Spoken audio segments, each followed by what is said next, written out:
Hello, everyone, and welcome back to the RHAP Big Brother Retrospective podcast series here in the offseason. I'm your host, Taran Armstrong, here today to talk about a big one, for me at least, and I think for most.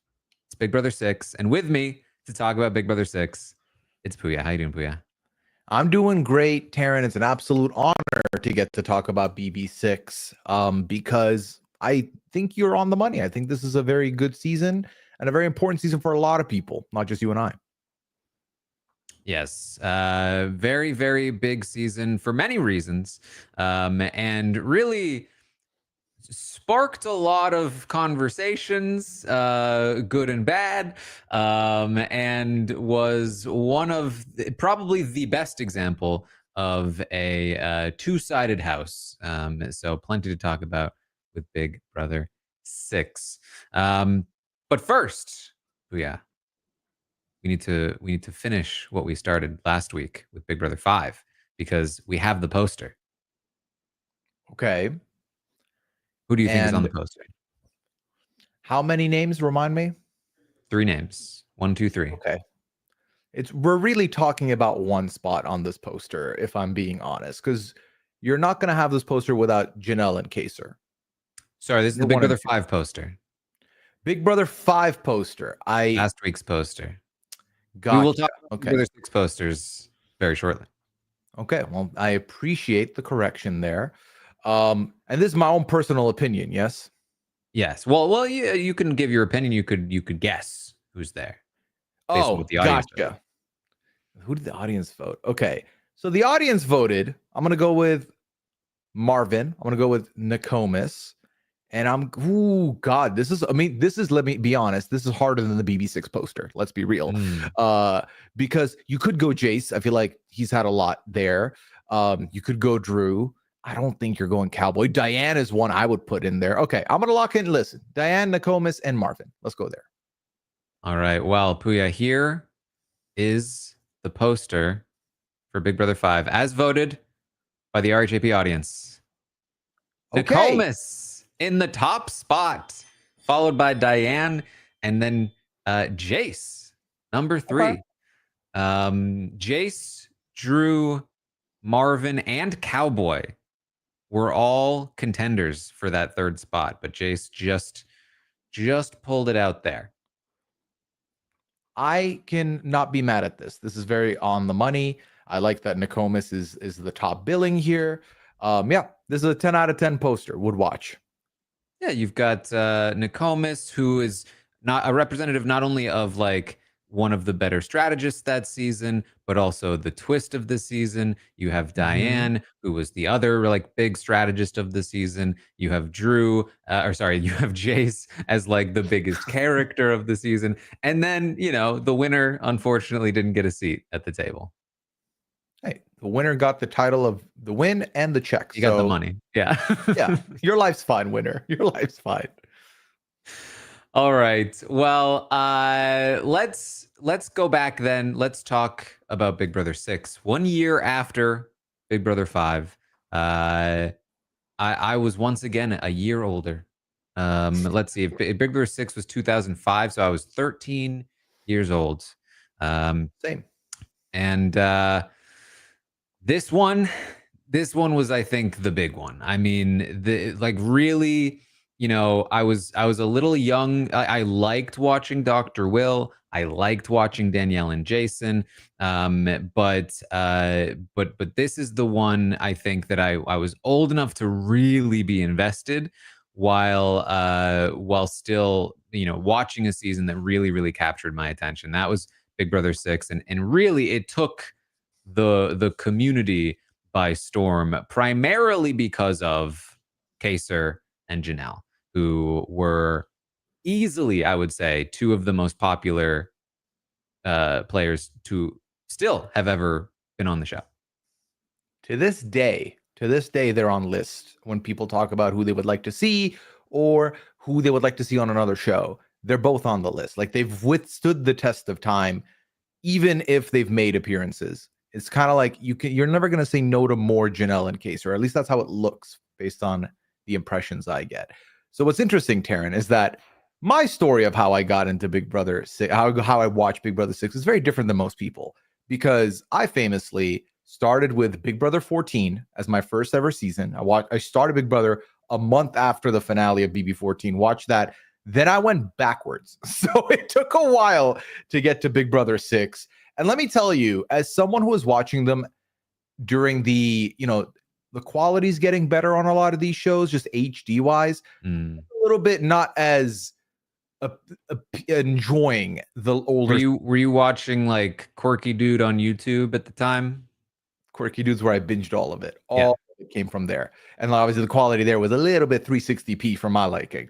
That being said, though, this season was everything I love about the show. And it is, I already said, so the test of time.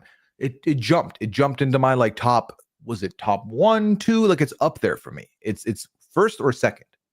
So yeah.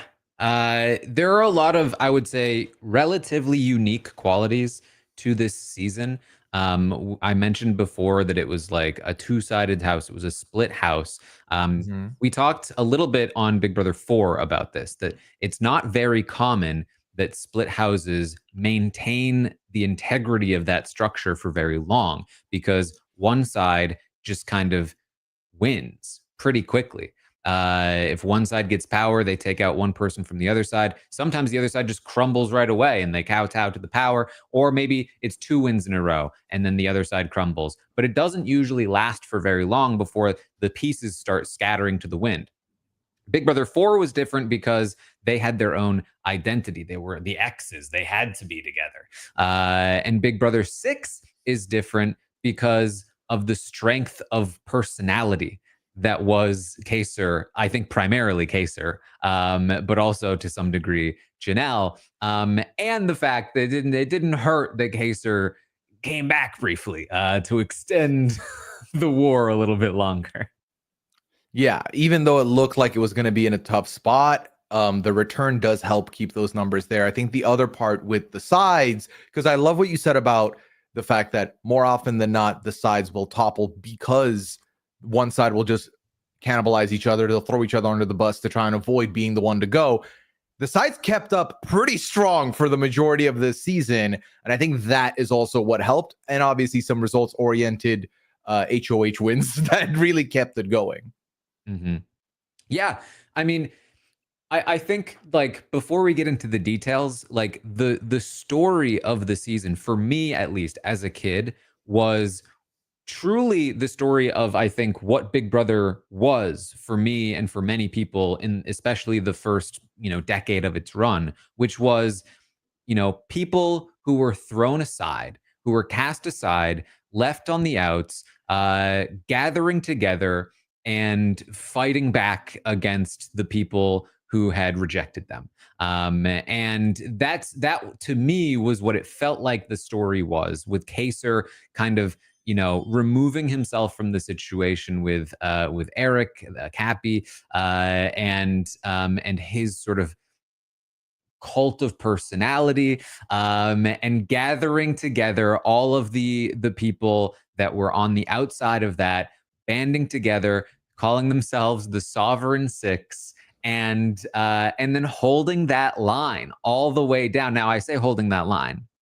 We'll talk about Howie and James, but for the most part, those friendships holding that line all the way down until the end of the game, before they finally get picked off at the end, and that was so inspiring in many ways, I think, for me as a kid, especially because I felt like I was I wouldn't say I could relate to Kaysar, more I aspired to be Kaysar.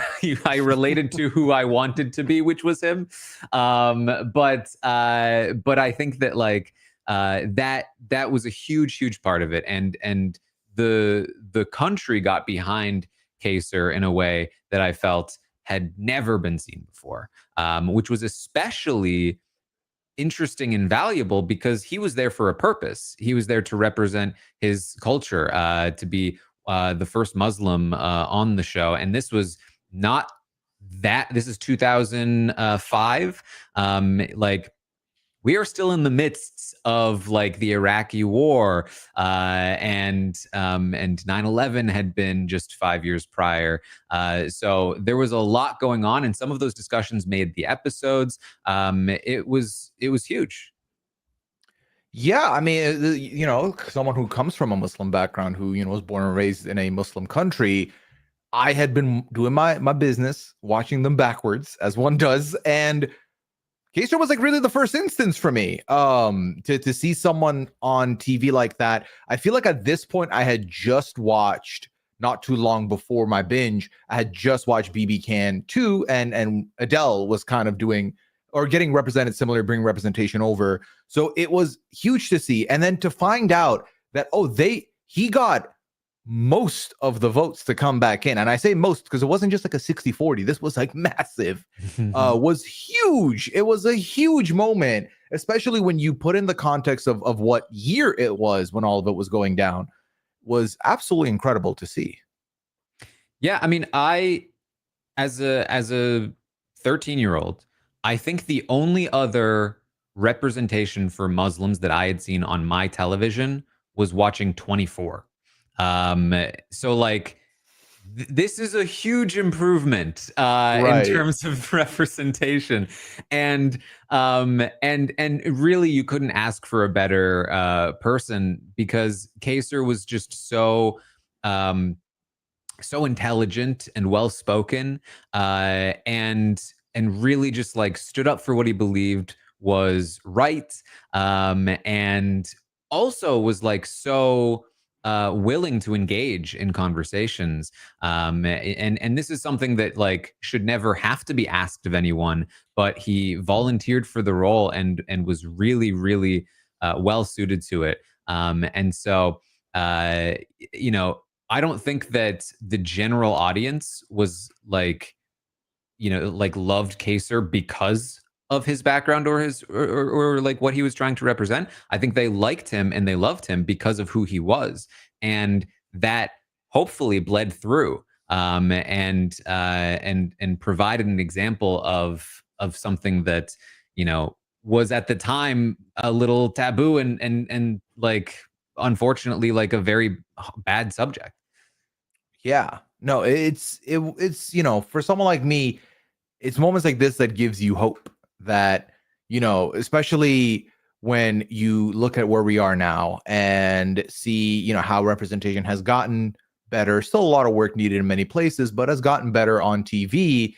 It's good to be able to look back at moments like that and think, wow, like you are the reason. Like, I mean, how many years has it been that I've been talking about how I've got like 10, I've got like 10 people from my background that have played these games, maybe more, maybe less now, but it's not that many. So to have Kaysar be the first and represent that well was delightful. And to have him be universally beloved, I'm so happy. I, funnily enough, just talked about this, but I think that Kaysar is on, like, easily going to be on Traders in the next couple of seasons. There's no way this man is not going to be involved. And I'm both terrified, Taran, because of the fact that we've seen Kaysar play other games.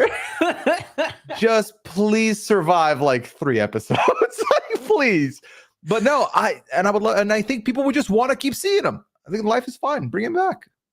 Yeah, it'll hurt, but it's a good hurt, you know. Listen, he had a brief stint on Big Brother All Stars 2, and was very entertaining. You know, he was like, "Hey, we need to fight the power," and I was like, "Yeah." And then, you know, he got voted out. So Big Brother 6, coming on the heels of Big Brother 5, it feels like they're finally de-escalating a little bit in terms of the previously escalating twists of the X's and then Project DNA. This is the Summer of Secrets, is the subtitle for this season, and that's because they cast this season with a purpose. Every player on the cast had a secret partner that they were playing with. That was the little twist here, the secret partners twist. And here were the partners. Some, you know, stronger than others. You had, Cappy and Maggie, who were like very good friends. You had James and Sarah, who were dating. And then you had Kaysar and Michael, who were neighbors. You might as well put me in with a stranger. Like, honestly.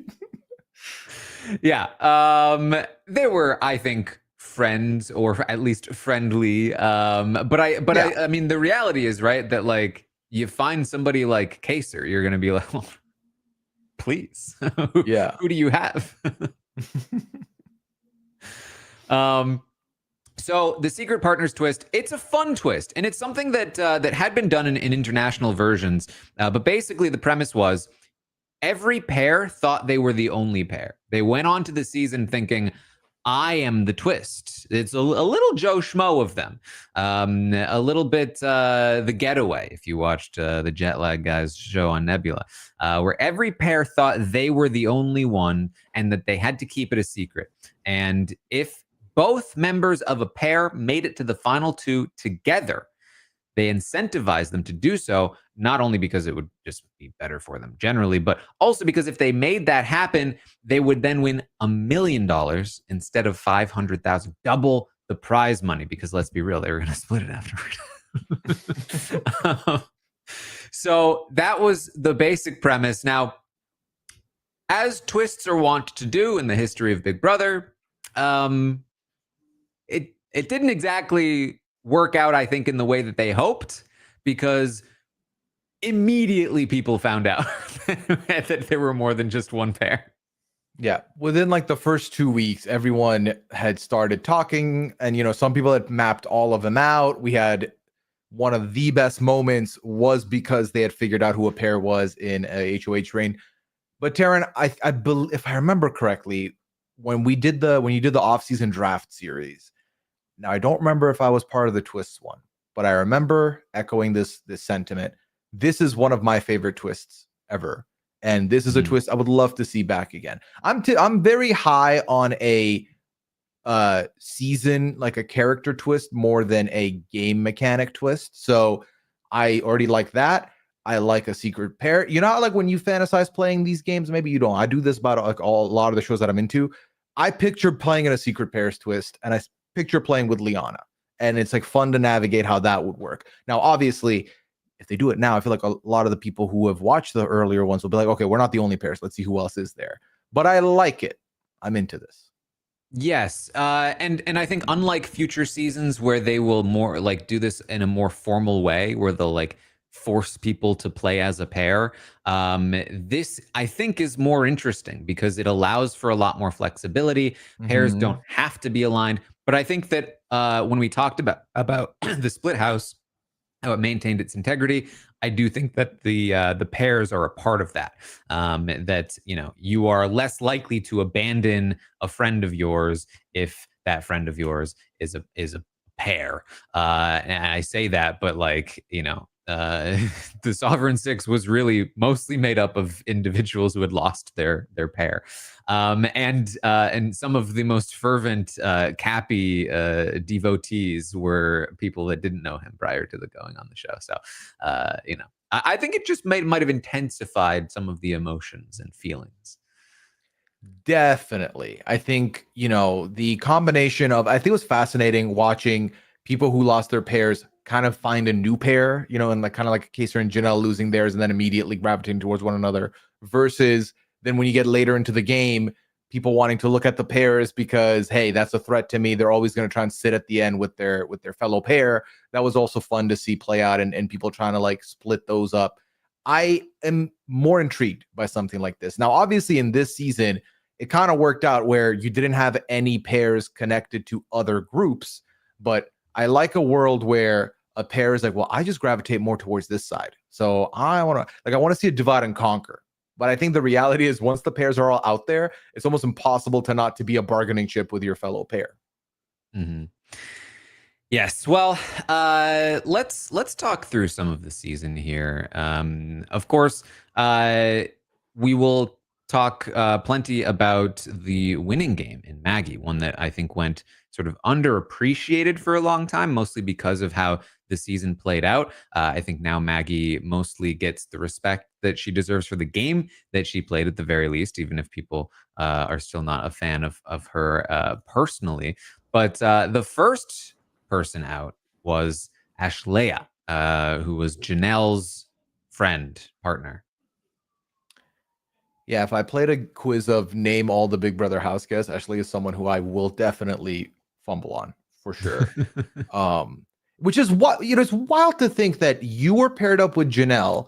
Janelle has gone on to become a basically Mount Rushmore character on Big Brother, and you are lost in the memory game, in the pub trivia. You're a very rare get point question. It's sad, but also, you know, weird to think, what if it was the other way around?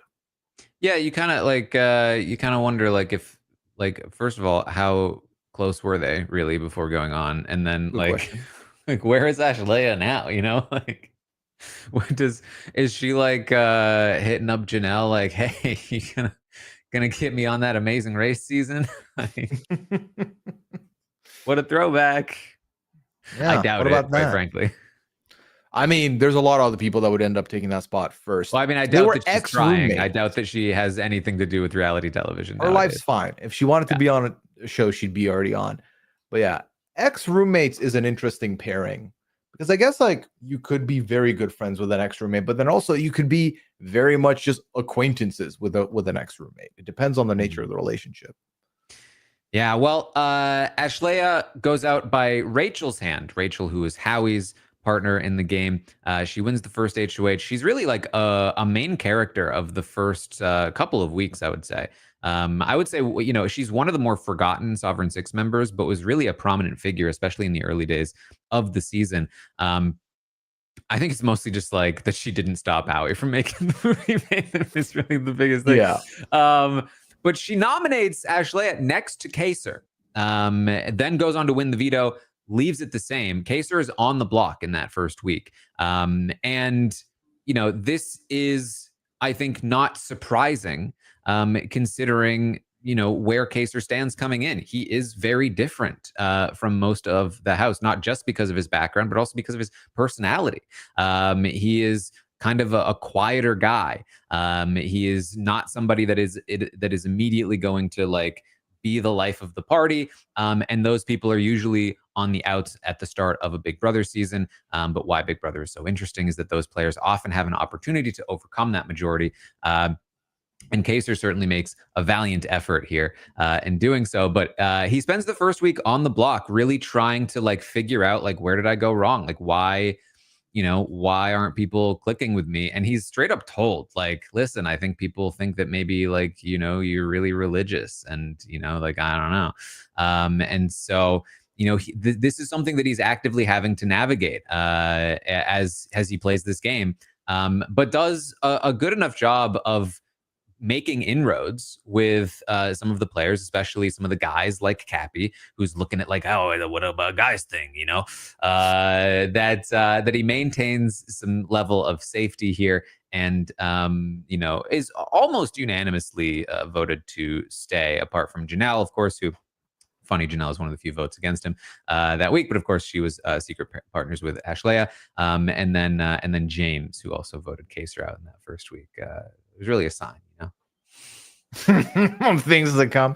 Yeah, I feel like when it all is said and done, I think the fact that he was trying to figure out why were they not talking to him, or why he wasn't connecting, I think that in itself is bonding and showing something. Whereas I feel like maybe Ashley kind of took her foot off the gas completely and didn't put in any work, which then, you know, once you care about someone that, unlike, you know, having the backing of some bros never hurts when it comes to Big Brother. So yeah. So Ashlea is out first. Janelle kind of ends up standing out in trying to defend her, gets closer to Michael throughout the first 2 weeks of the game, and they end up in a little bit of a showmance, but Cappy wants none of that. He does not like it. He does not like Michael. He wants Michael gone, so he's going to straight up nominate Janelle and Michael next to each other in week 2, which of course is going to send Michael home. So in the first 2 weeks, Kaysar and Janelle are on the block next to each other's partners. Those partners then get sent home, and then the two of them come together to essentially create their own new partnership. What a story.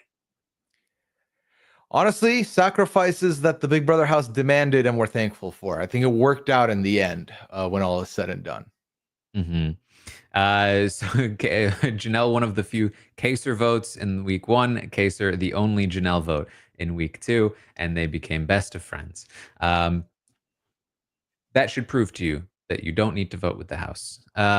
So the big thing with Michael is that him and Cappy did not get along, and this put Kaysar in an awkward position because Cappy was essentially going to Kaysar like, dude, this Michael guy, he's a problem. And Kaysar's like, that's my guy. And so Kaysar's going to Michael like, dude, you gotta chill. Like, people are really not liking what you're doing. He's like, who? What people? He's like, I just like, Cappy is like, and then Michael would go off, and then Cappy would be like, you betrayed my trust, Kaysar. How dare you? And so it really put Kaysar in this awkward position. In the meantime, Michael's kind of just like, I don't care. Michael did not seem to care much about the game or his position. He was just trying to have a good time. And, it was just kind of like, whatever. I'm not going to let this dude like police my behavior. I'm just going to do what I want. If they vote me out, they vote me out. Yeah, with playing truly like he does not have someone else in the game that's kind of dependent on him conducting himself better. None of that. Yeah. So James wins his first veto, leaves the nominations the same, and Michael is in fact voted out, which brings us to the big one, the highlight of the entire season, in my opinion. The highlight, there's a low light, which might also be considered a highlight, but I'd call it a low light, which is later. But the highlight of the season, Eric Cappy Littman, the firefighter who has been ruling the house with an iron fist, is going to be taken out on Kaysar's HOH because Kaysar wins that HOH following Michael's eviction. And having figured out the secret partners twist, is going to use Maggie as bait to catch the bigger fish in Cappy. Now, was Cappy really the bigger fish? That's another question. But in the moment, it felt good. He was the guy. He was the guy to get revenge on because he really had quite the following. He was really just like telling people how to behave, telling Kaysar who he can and can't be friends with, essentially, being like, hey, you're not allowed in our group anymore, Kaysar, because you're too associated with some of those other people. And this all leads to a massive blow up throughout the house. They need to be separated in different rooms. The drama is real, and the two sides of the house really solidify by the end of that second week, heading into this week when Kaysar takes control. Yeah, this is an interesting part in the game. And I feel like in the moment, looking at Cappy, I mean, the man had a whole cult behind him. Like, he had people, like, you'd think that the summer of pairs was really everyone else has a pair and Eric has like a group of 5 people. Like, he had links, he had hooks into some of these other house guests. So I think in the moment it made sense to look at him as the bigger threat, the bigger fish, so to speak. Mm-hmm. Yep. And so Kaysar nominates James and Maggie with the intention of backdooring Cappy. Now, this is still a pretty like new tactic for the record. Like, they had done the 6-finger plan on Jace, but like, this is not a normal thing that you would not put up your target unless you had like a massive amount of, like, when they did that to Jace, it's because they had so many people, so many numbers that they were able to orchestrate this massive plan to take out somebody who was kind of floundering in the game. This was an underdog from behind kind of like taking a wild Hail Mary shot and saying like, I'm going to fake pump over here and then shoot it down the field. And it worked. And not only did it work, but in such a poetic way, because the moment I think the audience falls in love with both Kaysar and Janelle, like one of the first moments that they really stand out, I think, is this segment where they play chess together. Because Janelle is good at chess and she loves playing chess with the boys because she can really get a sense of like who's who and how they interact and how they might play the game. And you have somebody like James who's like, yeah, she's dumb. She's bad at chess. She's pretty, but she's dumb. And you have like Michael, who's like, you know, trying to let her win because she's acting like she doesn't know what she's doing. And then you had Kaysar, who's like, you're playing dumb, aren't you? And it's just this very cute moment between the two of them. It's like, oh yeah, the two of them, they're both strategists. They're approaching this game like it's a chessboard, which is a really appealing idea at the time. Now it's a little tired, but at the time it was pretty fresh and fun. And so this is sort of like the origin story of Kaysar and Janelle, and then the veto competition where they cement the target, where they lock in the plan, is played on kind of a chessboard. It's, you know, it's not exactly chess, but it's called Knight's Move or whatever. Chess themed. Chess themed. And they strategize and coordinate to prevent anybody but essentially James from winning this veto, to make sure to put that nail in the coffin of Cappy. And as it's happening, Maggie sees like, oh, I can't win this because they've locked me out. They've coordinated to prevent me from winning this competition. This is frustrating. I'm the target, clearly, because James might have been the target, right? Like, but they're trying to get James to win. So it's like, oh, you're trying to get James to win so that I will go home. And she goes to Kaysar. She's like, how could you do this, Kaysar? You sealed my fate. And he says, no, I caught the bigger fish. I sealed your partner's fate. And the blood drains from her face. And she goes, wow, unbelievable. And it's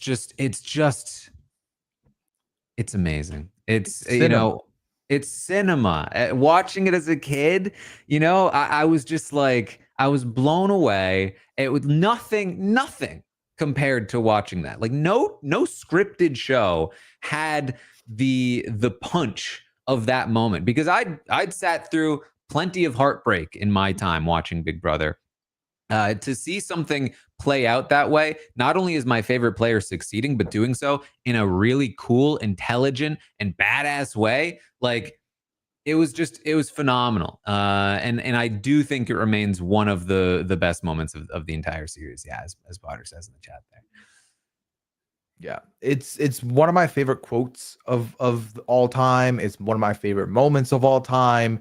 And even, you know, in watching some clips to refresh myself for this, it still hits every time. I'm not getting, like, you don't get tired of it. It's such a good moment.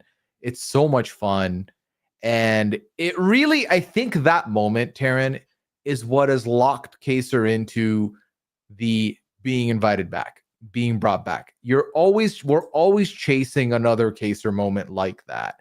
And the problem is, I feel like Kaysar doesn't get enough footing in the show to get an opportunity to do another one of those. But I think that's what stays bringing him back. Obviously, he's a great character, but a TV moment, you don't really need that on the resume. You don't need anything else. I mean, well, the thing about Kaysar, and part of why he's so admirable as a player and a person, watching him, is that like he just kind of refuses to be a selfish player. Like he is for the team in a way that is like, you know, I think a lot of people who play the game end up being like team players who just kind of like follow direction and will do whatever the alliance needs of them, but they're just being used. That's not Kaysar. Kaysar is somebody who raises the flag of rebellion and says, we are going to take down this system us, like band with me as we charge, like I will lead from the front and fight this battle with you. And if I go down, the rest of you may continue on. And that is engaging. Is it effective? Maybe not. But hey, you never know. I mean, you just described a faithful playing the traitors, Taran. Like this is not for you, but for the rest of the faithful, could work, could help. Listen, Kaysar would absolutely be the faithful crusader. Yeah. I mean, which honestly, it might help him on the traitors because he might be the very wrong. Yeah. Oh, give me it. So he succeeds. He bands together. He creates the Sovereign Six. It's himself, Janelle, Howie, Rachel, James, and Sarah. And with their numbers, they are poised. And here's the thing too, like, for as much as we say, like, oh, Kaysar, you know, he doesn't do well, he performs poorly, like, you know, if they win that next HOH, it's a different story, right? Like, if any of those 5 win that following HOH, Howie wins the one after that, and what we normally see happen probably happens. The friendship disintegrates and starts, you know, running for their lives.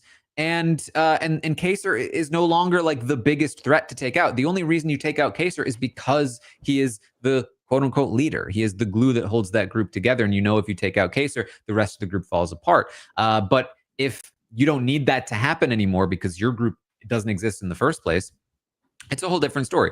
So, you know, I think there are merits to Kaysar's game. I really do, despite, you know, his lack of sort of self-preservation. You know, it could work someday. Someday, maybe with a specific twist format that could help him. Yeah. But Cappy's biggest legacy is being taken down by Kaysar, and then, you know, failing to come back in the vote to come back as well. And then really, I think honestly, the thing you remember Cappy the most for is his shrine, the shrine to Cappy after he is gone. Yep, the original shrine. Yeah. So unfortunately, after Cappy went out. Oh, right, because Kaysar came back. I was a little confused there. Kaysar is taken down by Maggie herself. She wins the next HOH and gets revenge for Cappy. And it's one of those moments, you know, it's like, I can't even be mad. He just got one on you. You're getting him back. Like, I was sad, but I wasn't sad like I would be in just a couple weeks. It was kind of like, you know what? He got, you know? She nominates James and Kaysar. James basically, in a similar fashion to the previous veto competition, wins the competition for Sarah, his girlfriend at the time, so that she can use the veto on him and both of them will be safe, which was definitely a strategically sound move, but it definitely hurt him when it comes to statistics, because now there's an asterisk there. Sorry, you didn't win 4 in a row. You technically might have, but you know, it's as Sarah held the veto. Sorry, James. I don't know what to tell you.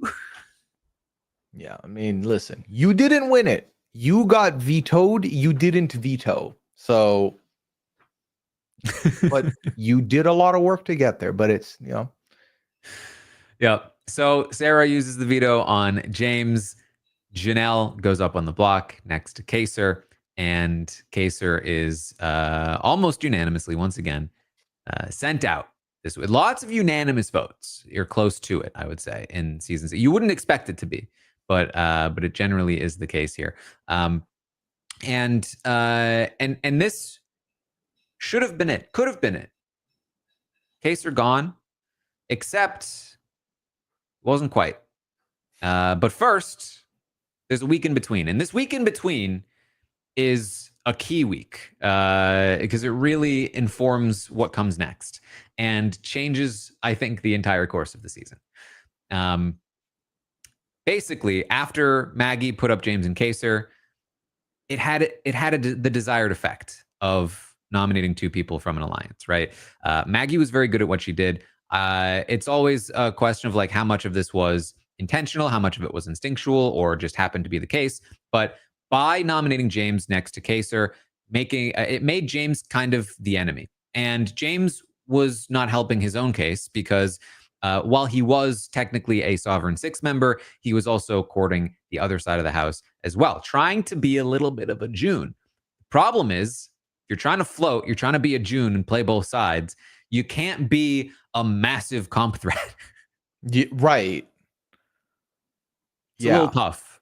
And so it was very easy for Maggie to then be like, listen, the only reason Kaysar went out is because James is just so good.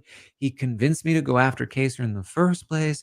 Or like, at the very least, like he's trying to court our side. And then, him and Sarah just winning these competitions, he's going to be impossible to take out. He's playing all sides. He's playing everyone. Let's call a truce, Howie.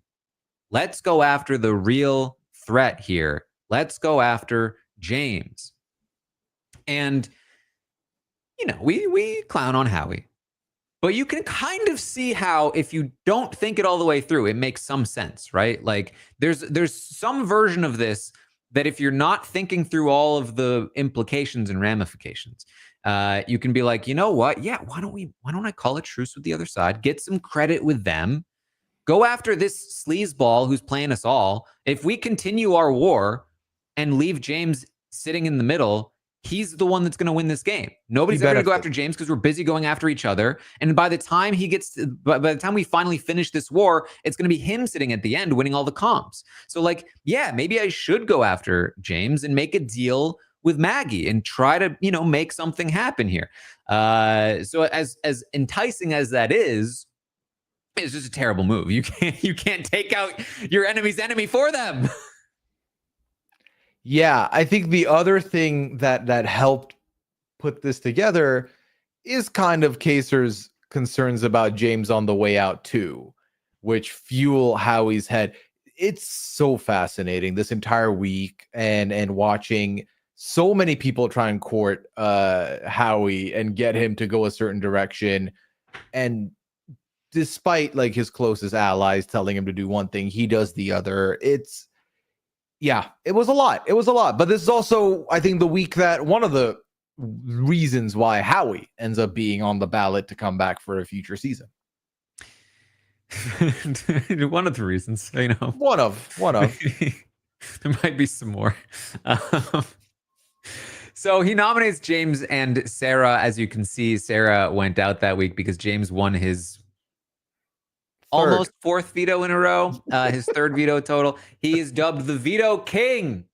He is impossible to take out. He wins another veto, and that means that Sarah is going to take this hit again in a near unanimous vote with just James voting Yvette out. Yvette was the replacement for James, Yvette being his primary contact on the other side of the house. I'm sure we'll talk plenty more about Yvette in the coming weeks.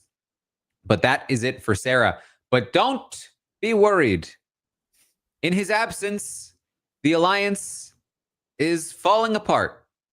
But he's going to return. Kaysar comes back again, voted in by the audience by a margin of, I think, over 90% or close to it, which is wild. And this moment is so good because Kaysar took Cappy out. Then Maggie got revenge. And in the minds of Maggie and Yvette and April and Beau and Jennifer, they are the heroes. Kaysar was the villain who took down Cappy. They mourned his loss. They made a shrine in his honor. Cappy, their hero, their firefighter. And here they are, the heroes of their own story, getting revenge on Kaysar, managing to survive another week when Howie wins that HOH. Here they are. And now, the news. The audience is voting someone back in. This is it. Cappy's coming back. Of course he is. Why wouldn't he be? He is the hero. And Kaysar walks through those doors. Shattered. The illusion is shattered. Taran, as you were reciting this storyline, it did take me to, as a brown man, being like, we're always the enemy in the movies, man. Every movie, we're the big bad. I was like, oh my God, Kaysar was their big bad. He took out the firefighter. What a villain. Oh my God. And then he came back. Right. So and that's the thing too, right? Like in any scripted story at this time, that would have been the story. But this was different, right? Like that's part of what's so interesting about it. Because the audience was so firmly on Kaysar's side here.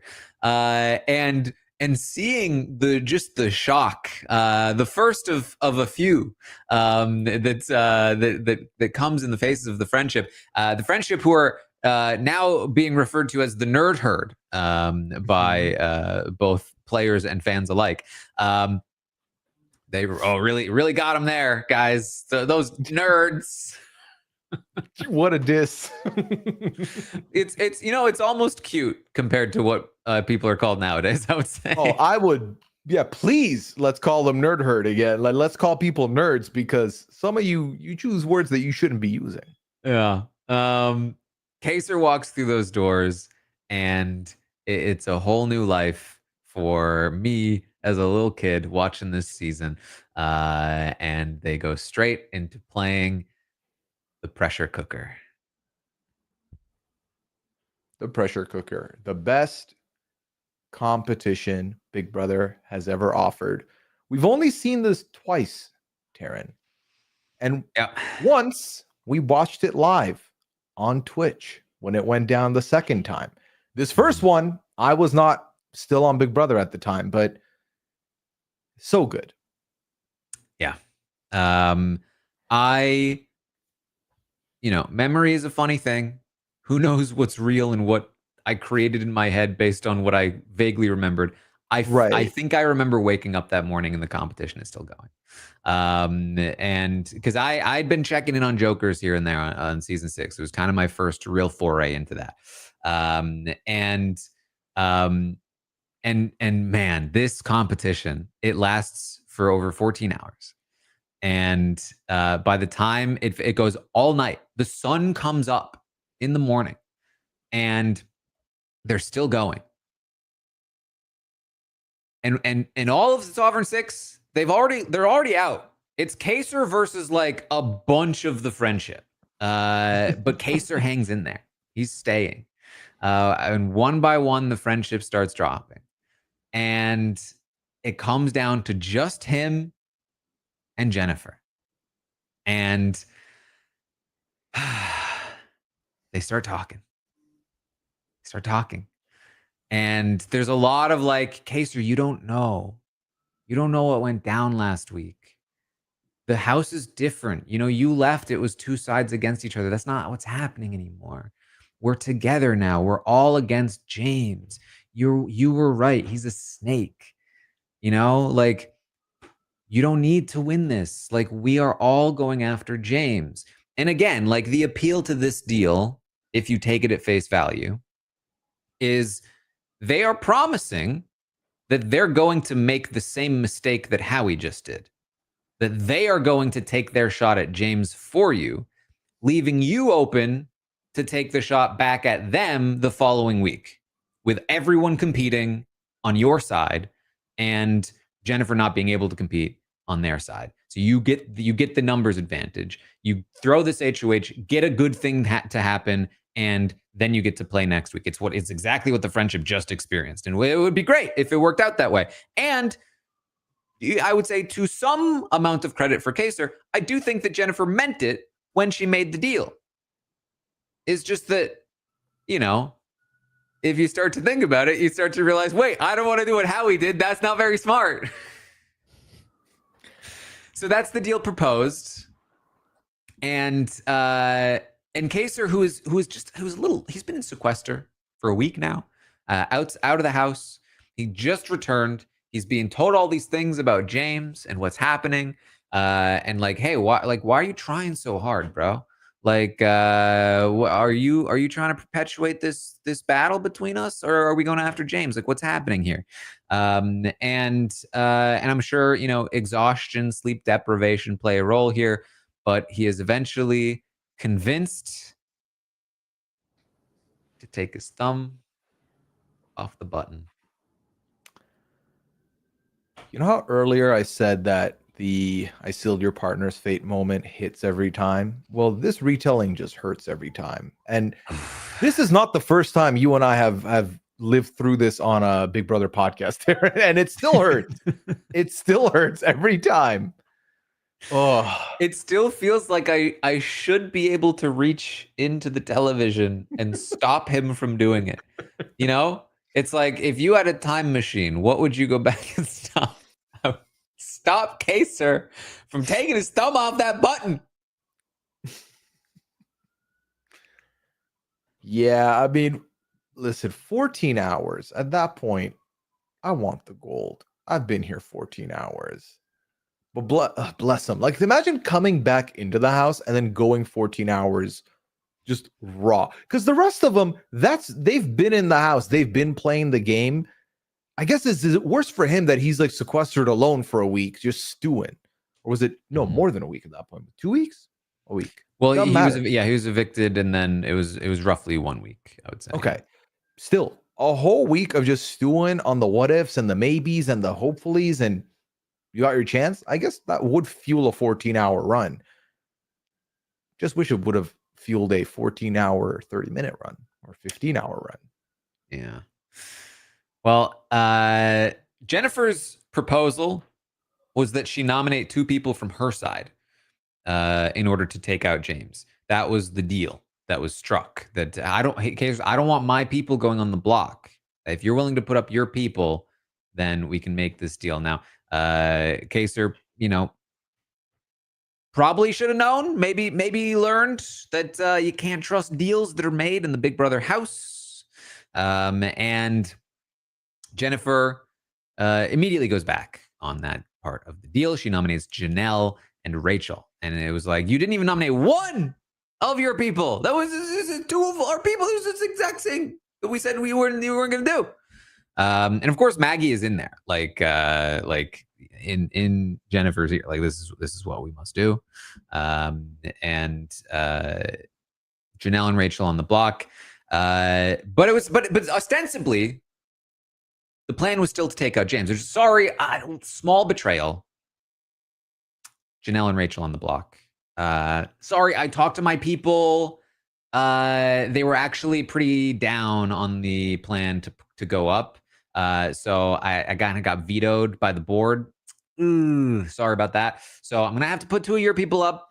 I know it sucks, but like, listen, you know, this is the reality of what we're doing here. Don't worry though, our goals, our interests are aligned still. We're going after James.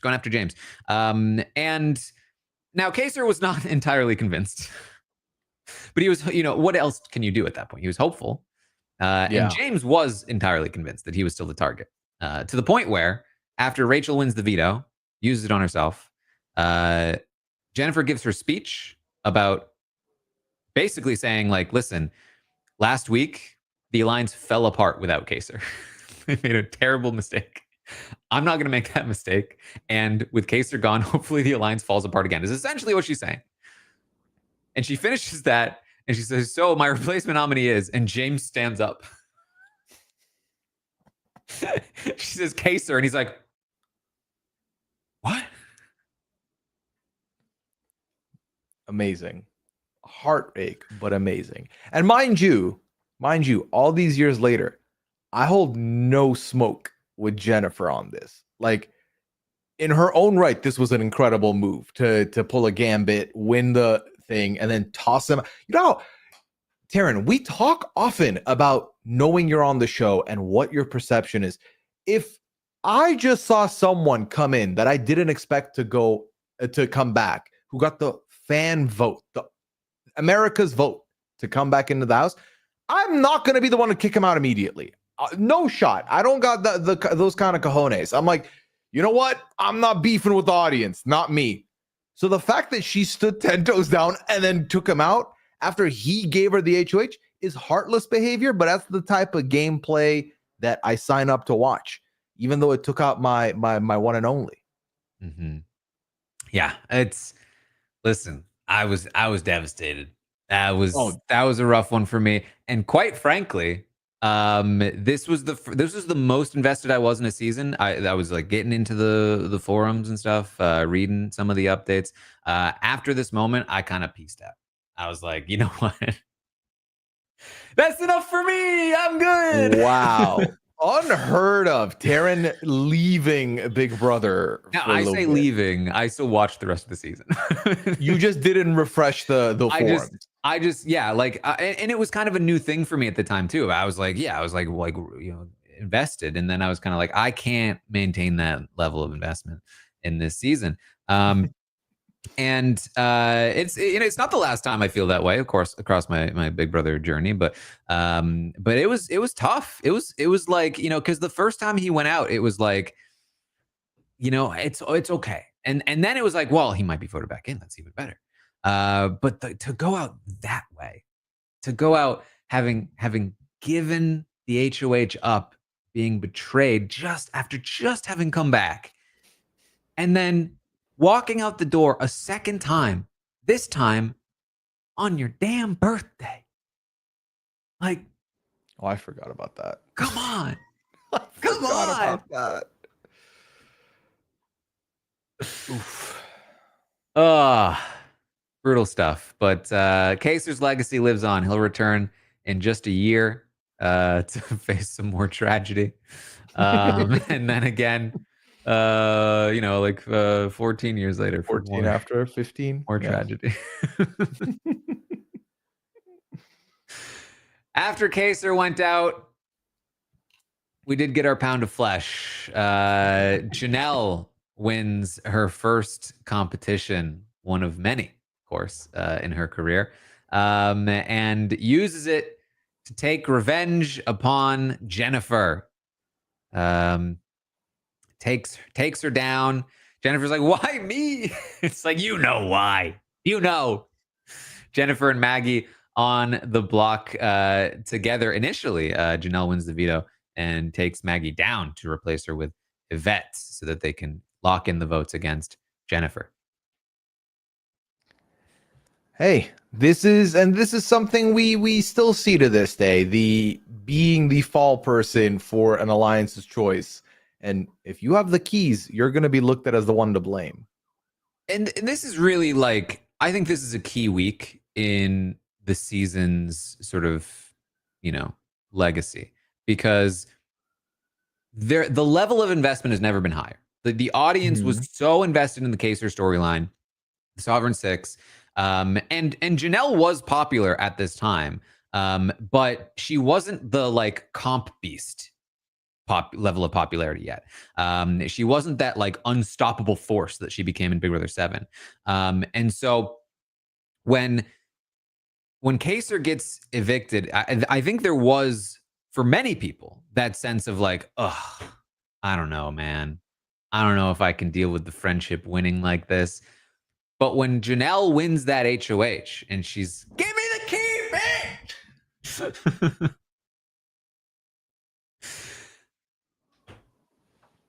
It's just, it taps into something, You're just like, yes, give her the key. I think that kind of feels like the awakening for a lot of people that took to Big Brother in the future. I feel like a lot of people, that's the moments you're now hunting. Obviously, strategy, good. Confessionals, good. You want the drama. And this was some drama that, like you said earlier, you can't script this. You really cannot. The way it all went down to Janelle winning, immediately animosity, immediately throwing a punch back. You cannot write this. You can't. Yeah. So Jennifer goes out, and then Bo is going to win the following HOH, and takes out Rachel, who has kind of, as we mentioned before, kind of drifted into the background of the alliance. Was, I think, kind of seen as a voice of reason for a little while, but again, it was just kind of like the failure to stop Howie from making the error in his HOH week was just kind of like, what is she doing? Like, she's just kind of hanging out at this point. She's just kind of a number for them, it felt. But she still was seen as this kind of like really smart player who was a big threat and had won those, like winning the first 2 competitions that anybody played leaves a lasting impact. And so when it came down to like who is the bigger threat, the biggest threat on that side, you had Janelle, who, yes, just won 2 competitions back to back, but was a little more like dramatic, a little more like, she's not like gonna be scheming too hard against us. Like she's not like that big a threat. She got lucky with these 2 competitions, maybe. But Rachel was like, she can win comps. She's smart, and she's somebody that we need to be looking at. On top of that, still had her partner intact in the last pair on that side. Yeah. And between her and Howie, it felt very obvious that she was the bigger threat. So there are many reasons that went into this, but ultimately James wins that veto as well. Just to remind everyone, I'm really good at comps too. You can target me. And who knows, who knows if he hadn't won that veto, but this spells the end for Rachel, who again, like I think on a lot of other seasons might have maintained her stardom, her like sort of like main character energy, but on this season just couldn't keep up with the drama of these people. Yeah, like not for like basically coming down to they're just louder, bigger personalities that took the forefront, and she kind of becomes a casualty of war here of the 2 sides. Yeah. So then April is going to win the following HOH and the veto, beating out everyone who she's playing against. I believe this is the one. I think James still played in this veto, right? I think this was I think this is the one he didn't play, and the rest of them did, and he got back. Oh no, you know what? Yeah, I'm thinking of All Stars. Yeah. So April is able to take out James. Yes, because this was the last week where one person wouldn't play. And they hadn't implemented the system that they had in All Stars yet, where they could like randomize it. So this was their final chance to take out James, and they go ahead and do so. Like, now is the time, because the other side has been crippled so severely. If we take out James, it's literally just Howie and Janelle left. And James by himself is a bigger threat than the 2 of them combined, is kind of the thought process. And that makes a lot of sense considering how many vetoes he's won and how hard he's been to take out. Now, on top of the fact that he still is a dangerous player who still maintains good relationships in the house. So he is going to be targeted here, and he is going to be evicted over Howie.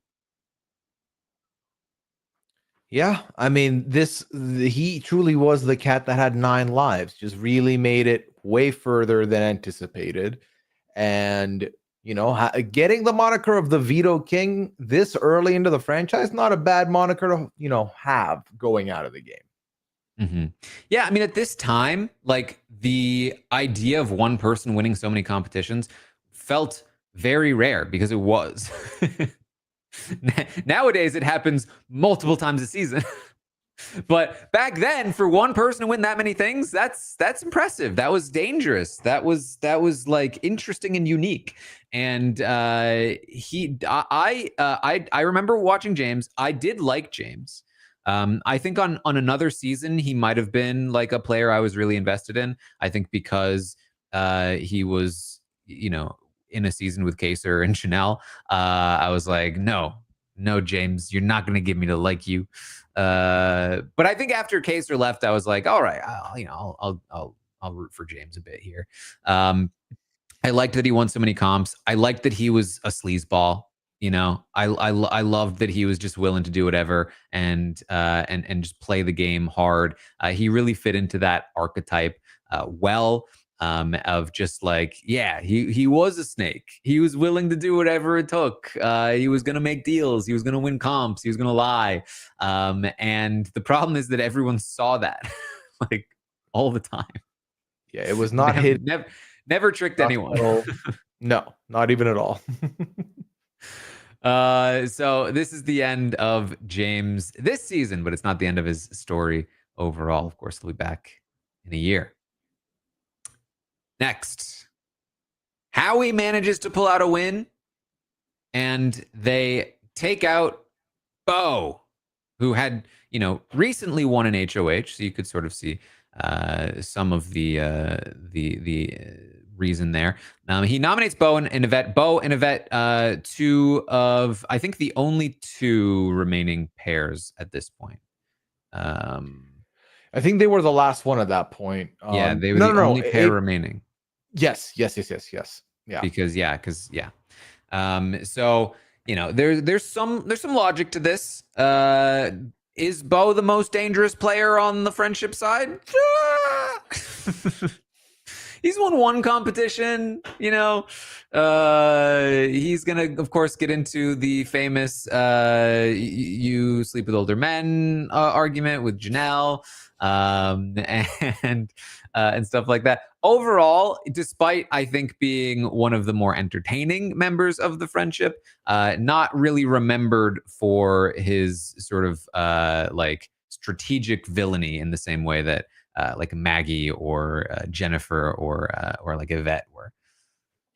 Yeah, again, somebody who I feel like ultimately gets in the background as far as the way the season plays out, and when people look back at this. But hey, had made his own mark on the show, I think. Certainly. Yeah. So then, of course, Howie finally is going to go out next. Again, seen as, Howie and Janelle are both nominated. Janelle is going to win the veto to save herself. And that is going to be all she needs, of course, to make it to the final four. And man, Howie, kind of the Bo of his side, really. Except worse strategically. You're not wrong. He's got some things to say to April, about her dog, about her body. I think some of this, was probably flying pretty close to the sun at the time, and I think now if you look at it, you're like, oh, jeez. Yeah, people who talk about wanting old school Big Brother back, this is also the exact same thing that would call them for the expulsion of this house guest, and Howie's work getting all the 1-star reviews. Even to this day, Taran, looking back at some of this stuff, I'm just like, oof.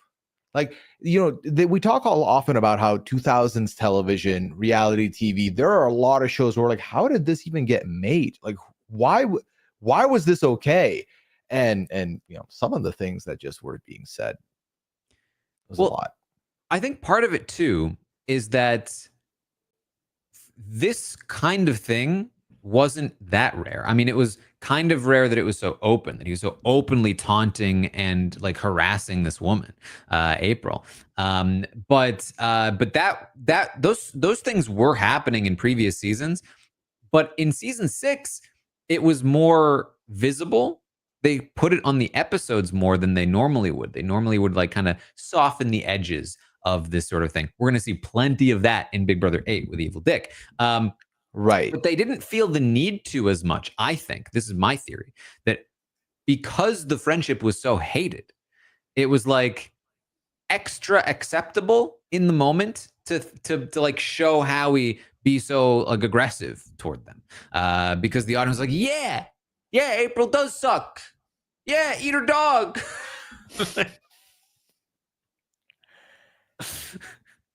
And so they kind of got like enticed into showing a little more of the juice than they normally would to protect their contestants. Yep. That's all you're getting from me is a yep. Yep. Howie, of course, also comes back in a year for All Stars, and really not much different in terms It's of the same Howie. It's the same Howie. Yeah. Maybe a little flanderized by then, but who knows? All right, so Howie goes out. Janelle wins a clutch Final Four HOH. It's her versus 3 other women. An all-female Final Four. Pretty rare in Big Brother. It was Janelle versus April, Yvette, and Maggie. Yvette couldn't compete in the Final Four HOH, of course, but if she hadn't won this HOH, it would have been her versus the 3 of them in the veto competition to survive. But she wins this HOH clutch competition, and really, at the, 4 competition wins in. Janelle only 4 competition wins, which sounds weird, but 4 competition wins is a lot in this era of Big Brother. Yes. The following season when she wins 9 or was it 8? Sorry, I think it was 8. I think Jag got me all mixed up now. But the following season when she basically wins double the amount, it was unheard of and remained unheard of and stood as a record for over a decade. But not only were they like where she won 4 competitions, but they were all pretty clutch competitions. Winning that HOH and veto to send Jennifer out after what happened to Kaysar was like huge. You remembered that. Then winning the veto to ostensibly save herself at the final 5, and then following it up with a win at the final 4 to get her to the final 3. It was like, oh my God, the Sovereign 6 might actually make it. And she was really just like carrying the torch for the entire season at that point, and kept, I think, everyone watching all the way down until the end, when, of course, didn't work out. Yes. So this was not her call. She nominated Yvette and Maggie, leaving April off the block. April, theoretically, the lesser of the 2 threats here between Yvette and Maggie. And this is where Maggie's sort of just lock on her group really came into play.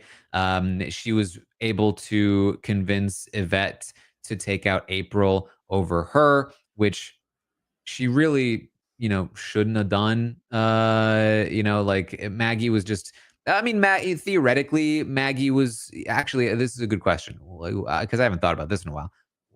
Maggie versus April in a jury vote, or in terms of like against Yvette, is Maggie easier to beat than April? April just wasn't very well respected. Maggie gets the Rachel and Howie vote. Do they go for April? I don't know. Right.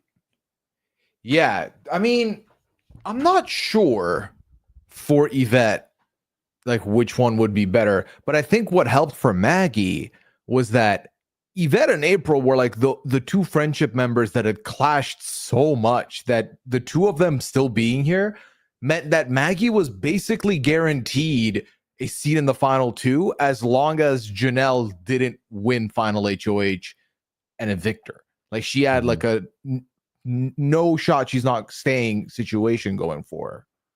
Yeah. So she just was too well insulated, too well positioned. Maggie is going to survive, and Yvette evicts April. Then in the final 3 HOH, Yvette wins it in part 3 against Janelle. I really came down to the wire. Like, again, I think this season is remembered differently if not for Janelle, because she really carries the torch. I've said it before. I'll say it again. She is the reason why people stayed watching that season. Like she came back, she took out Jennifer, and then she carried that torch all the way to the end, all the way until the very last moment. when she gets evicted before the final two. And people were hoping. They were hoping for that storybook ending. It did not happen. Yvette beats her in part 3 and evicts her to take Maggie. And Maggie, not winning any of these competitions in the end game apart from that one veto competition at the final 6. And one of very few winners to have not even made it to part 3, the final 3 HOH. She had no leverage in deal making with Yvette or Janelle, but she, of course, was positioned well if Yvette won, and was trying her best. If Janelle wins that final 3 HOH, she doesn't guaranteed win the season. I think is my memory of it. You'd hope Rachel, James, Howie, but like, where do you get that 4th vote? It's actually kind of tough. Yeah, because she's cutting Maggie. She's sitting there with Yvette, right? Bo's going Yvette. I guess April maybe is the one because those two are clashing.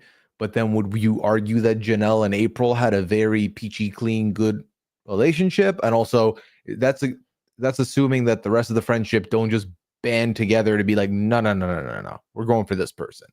So yeah, I think it's still a tough spot. It's second place. It's second place money. But is it the whole win? That I don't know. I don't think so. I think in some ways, maybe many ways, for her legacy, it was better that she lost that final 3 HOH because, making it to the final 2 and then losing via a vote is a little less sort of like little less of like a myth, of like, oh, what could have been. But really, if that had happened, it would have come down again to the Kaysar week because Kaysar is the final person voted out before the jury starts. And if he had made it just one more round, then the Sovereign 6 would have had the numbers in the jury instead of the friendship. And then it would have mattered. So a lot of things just come together and play out, maybe not the right way, but in a very dramatic way for the season. The scenes, the scenarios. This season was full of those. And I mean, again, there's a reason why we always go back to this season so fondly. Mm-hmm. Plenty more to say about Janelle, especially next week when we talk about All Stars.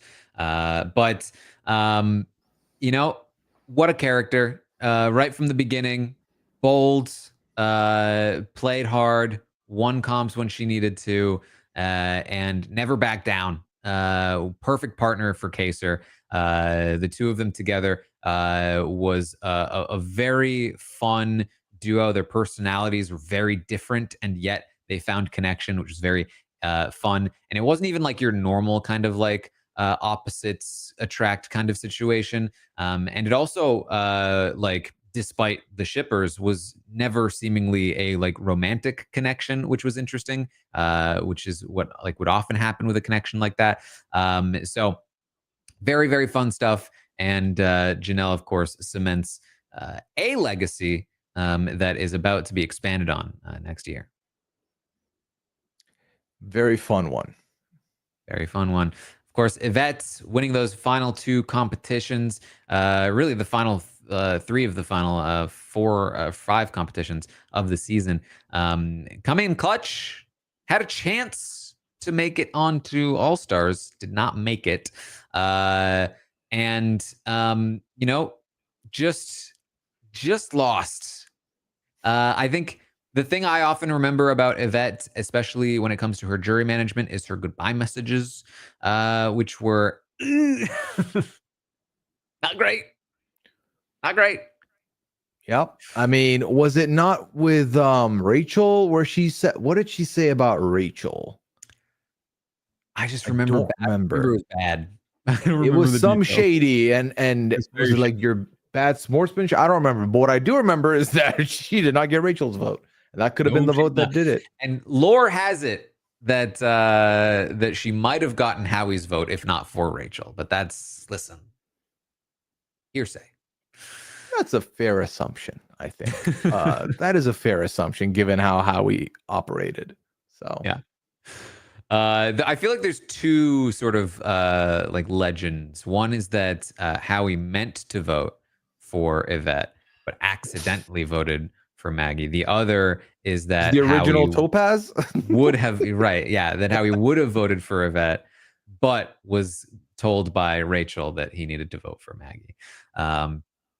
So this is the sort of thing where, like, when you look back, it feels inevitable that Maggie was going to win this season. She very consistently was the most strategic member of the alliance. She was the most well positioned, and really like contributed, I would say, the most to its success. And that's why you often remember her as this dominant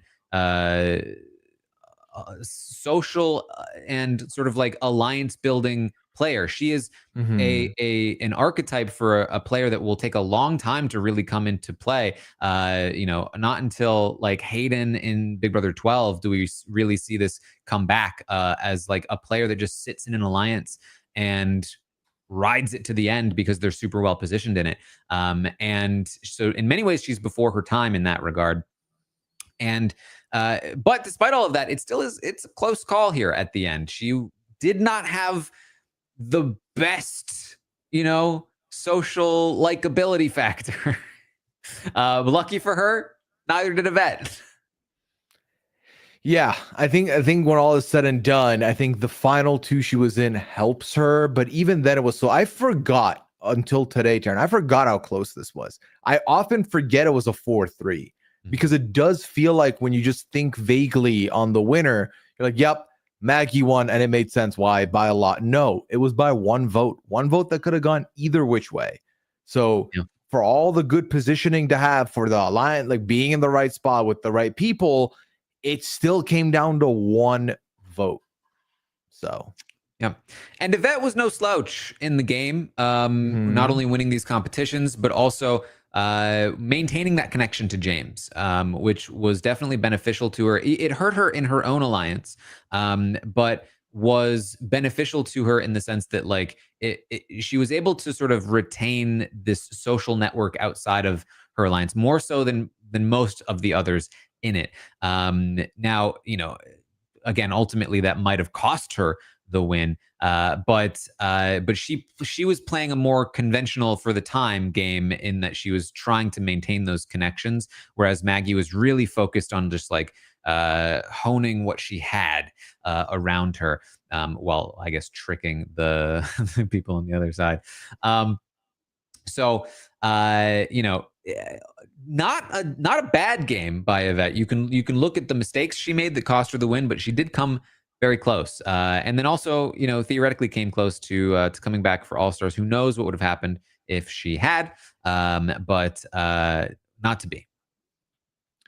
Not to take away from next week's podcast, but remind me again who was in contention for the spot that Yvette didn't get.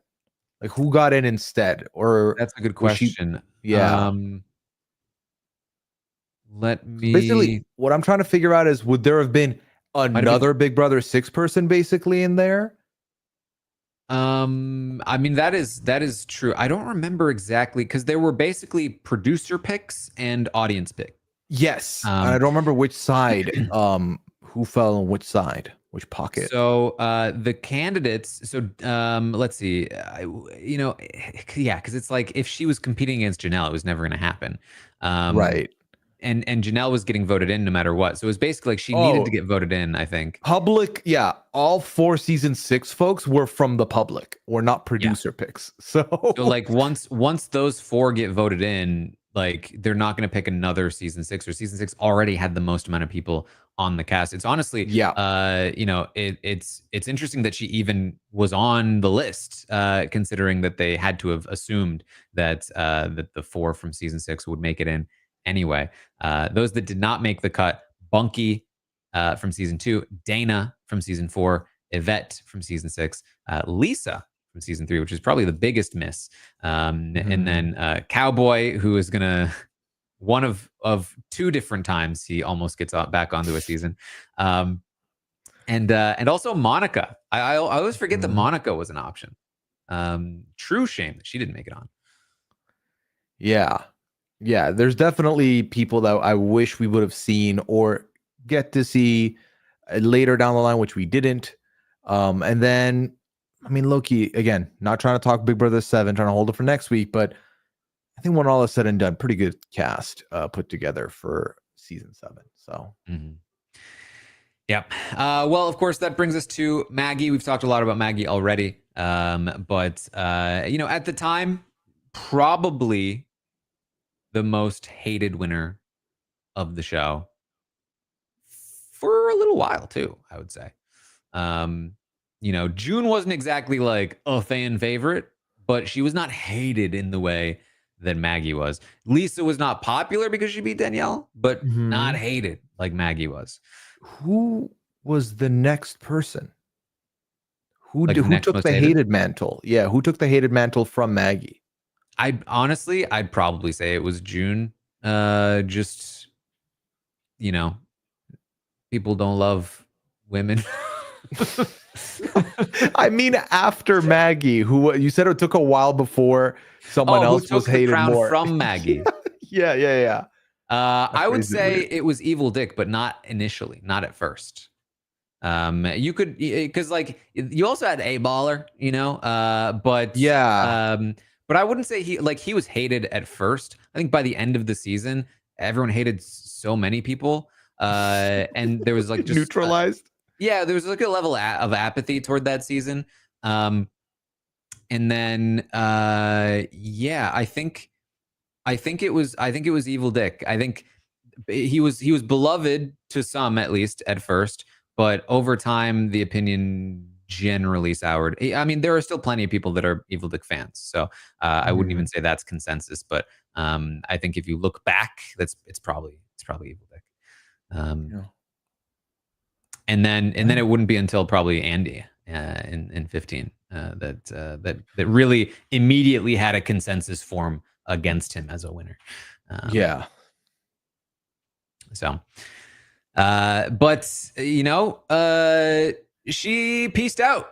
She was just like, all right, I'm going to collect my check and you will never see or hear from me again, which honestly, not a bad call. Really, again, impresses me with her strategy. Bit of a baller move, especially, obviously in 2025, this is even more unheard of, but to peace out after winning your season, never to be heard from again, like, I got to respect it. Yeah. And I respect it. And who knows how much of it was, like out of necessity, all the hate. Given all the hate. Because let me tell you, the hate was intense. And Maggie took a huge brunt of it. Of course, Jennifer probably takes the most, despite the fact that she had sort of like immediate payback. That was not enough for the bloodthirsty audience, and they really continued to go in on Jennifer and on Maggie. Again, I don't think it helps that this was an alliance of primarily women at the time. But what are you going to do? Yep. Toxicity has been a staple in reality TV fandoms, and it's not a new development. Yeah.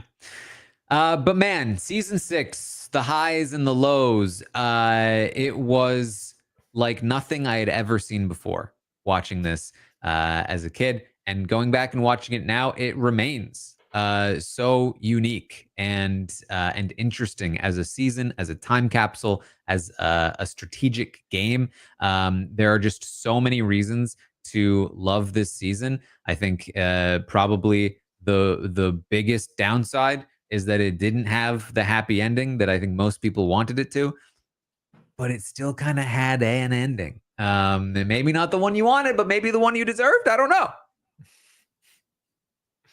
I mean, it's important to not have everything go the audience's way for these shows. It's like, it's important to feel something watching reality TV for me. And if I feel indifferent, that's the worst case scenario. If I feel very happy, that's good. If I feel like upset that who I wanted didn't win, that's also good, I think. And I think when all is said and done, it's important, as a life lesson for young 13-year-old Taran, that he can't have everything that he wants go his way. Kaysar has to leave twice in this season for you to learn that you can't have all the good stuff in life.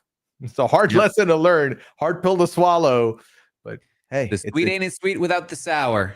That's what I always say. Exactly. Quote from Vanilla Sky. One of my favorite movies as a kid. Get the Taran kid movie saga going next off-season that podcast. And the core. Oh man. The Core. Yeah. Is that a movie? Yeah, there was a very bad like disaster movie where they had to travel to the core of the earth to like reset the. My God. It is a very infamous scene. Yeah, go on. Very infamous scene where the scientists are explaining what's going to happen if they don't burrow into the core of the earth. And he like has like an apple or something, and then he does the hairspray with a lighter, and this is what's going to happen to the earth. I loved it. It was so fun. Oh my God. Well, yeah, 2003 this came out. So right on schedule. There we go. Okay, Pooya, I asked you this question at the start of the podcast, or at least you thought I did. Who are the 3 people on the Big Brother 6 poster? So Janelle and Kaysar, lock them in. I think an hour and a half of us talking hasn't changed that at all. Who is the audience going to go for number 3? And part of me thinks, Taran, that it's just going to be Howie. Or it's just going to be James, especially because, they, spoiler alert, end up being the 4 that get featured in the following season, the All-Star season. So as memorable goes, that's what it's going to be. After what we just talked about, how can you not put Maggie on there? I mean, she did win, and while she wasn't the main character in the story, you can see, especially with years removed now, you can see the maneuvers she did to get to where she is. And I think that when all is said and done, she became the Cappy that side needed when they needed it most and made it work for her. But I think it's going to be Howie. I think it's going to be Howie or James. But who do you think of those two? If you had to put your finger on the audience pulse, who do you reckon? Well, let's take a look, because ultimately, for Big Brother 5, the audience went with the 3 people that were invited back for All-Stars. I think there's a lot of bias there, maybe rightfully so. But I do think that incentivize it makes the audience feel like, like these are the big characters, right? So Kaysar, Janelle. I'm also curious, Kaysar or Janelle top spot, because as you can see, there's kind of a top spot, number 2, number 3. Is that going to be Kaysar? Is that going to be Janelle? If after an hour and a half of us talking, Kaysar's not in the number 1 spot, you want to hurt us a third time? Him leaving twice wasn't enough? Give him top billing, please. Give him 1 first place. I don't think I'm going to see him first place anything in my lifetime. Give me that, okay? Please. That's me trying to put my finger on the scale, but I'll be honest and say I'm doing it. And I think the contenders are probably Howie, James, Maggie. I think that Maggie has a strong case. I think she would probably be who I would put. Howie gets the All-Stars invite, as does James. Howie, I would say personally, I think James at this point probably has a bigger presence in the community and like a longer lasting impact than Howie does, and might have a little bit more support there. But the real question for me is, does Maggie make it on as the winner, as the sort of representative of the strategic part of the season, and the other half of the game, the house? I don't know. I'm curious. I'm very curious. You, of course, can go to robhasawebsite.com/BB retrospective if you want to cast a vote yourself. And we'll find out the results next week. Can't wait to see what happens. And let's be clear. If you don't give Kaysar top billing, I'm not mad. Like, don't do a spite vote. Vote how you want. I accept all of it. at the end of the day, it's all our opinions, and you should feel free to have yours. You're not mad. You'll just be disappointed. I'm not saying that. Here's the thing. Kaysar has 2 chances, Taran, and I'm not feeling good about his season 7 odds. So it's really I guess he has a third one. He has 3 chances. He's 22 as well.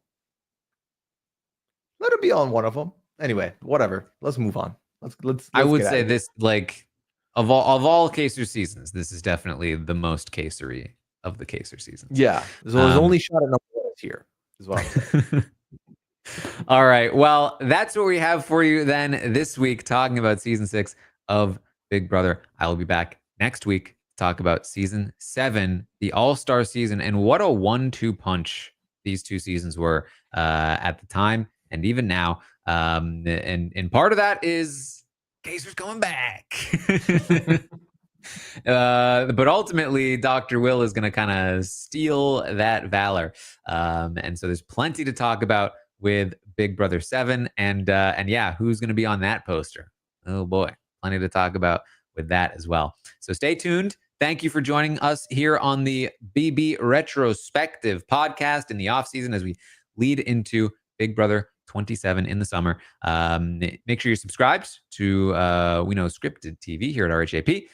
If you want to watch the video, you can check out the YouTube channel. You can find me over on Twitch, hanging out, playing games, talking about Big Brother sometimes. You can also subscribe to the We Know Scripted TV. Or did I say that before? We know unscripted TV. We know reality TV. We know scripted TV. Those are the 2. It's a little confusing. I get confused. So if you're confused, go to We Know Script TV and check out the Tastemakers podcast, where we talk about all the scripted shows that are coming out. Plenty to talk about. Lots of news, lots of informative stuff. Grace filled me in on some drama with the Oscars that was very interesting to me. So you can tune into that, and all the other stuff we got going on. Pooya, what are you? You can check out the Pooya and Liana Lounge, brand new podcast that we've been running for the last 4 weeks now, every Friday around 7 p.m.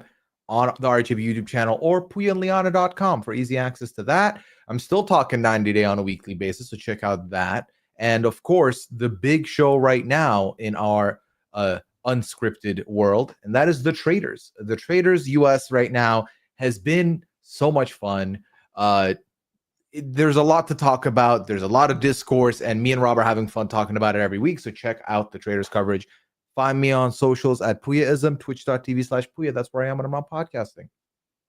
All right. Well, thank you all so much for joining us here today, and we will see all of you next time.